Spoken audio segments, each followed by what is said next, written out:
my name is Melanie Shepherd, and today I'll be speaking to you about developmentally appropriate practice and what that means for you and your child. Developmentally appropriate practice is the idea that every classroom is age appropriate, individually appropriate, socially appropriate, and culturally appropriate. When a classroom involves all of these things, it is important for me to understand each child individually and how they grow and develop. When I do this, it ensures that I will provide them with the best education possible for them so they will be successful in the long run. It's also important for me to understand students' history and family background. This could definitely help me in the long run in a sticky situation.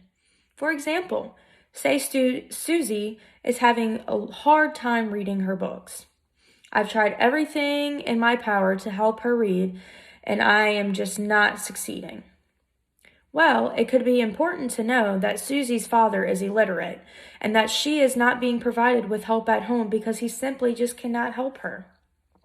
By me knowing this and understanding this, I could take the extra time out of my day to sit down with Susie one-on-one to provide her with the experience of having that extra practice. It is also important for me to understand the state standards.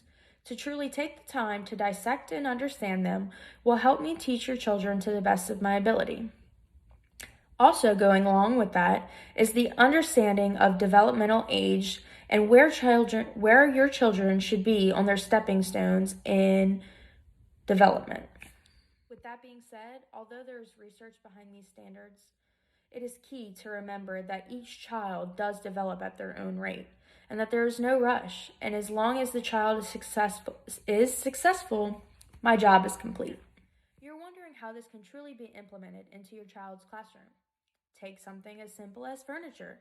A 4-year-old's furniture is very different from a 4th grader's furniture. 4-year-olds are a lot shorter. They have smaller furniture, shorter sinks, so they're able to access that furniture, unlike 4th graders. 4th graders are provided with bigger desks and full-size sinks.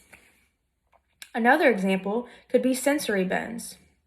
4th graders don't really have sensory bins, but 4-year-olds have sensory bins. 4-year-olds are working on their fine motor skills and many other things that sensory bins are good for. Now, another way that developmentally appropriate practice could be involved in those sensory bins is having specific bins per student and what they need and what they like rather than having a universal bin for the entire classroom. I'm now going to play a short clip for you, and I want you to see if you can pick out why this video is about developmentally appropriate practice. Excuse me, can you do this? What's it? Where you going, Ricky? I have a lot of parties. Yeah? A rooster? Say, the rooster. Is in here?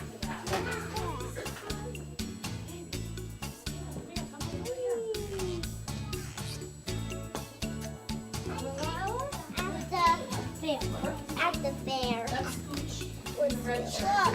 What? I'm here. In the video, you may have seen that the children were coloring with fatter crayons. It helps them grip the crayons and color easier. There was a shorter slide, so these 4-year-olds aren't climbing up a big, tall slide on the playground. They have shorter slides closer to the ground.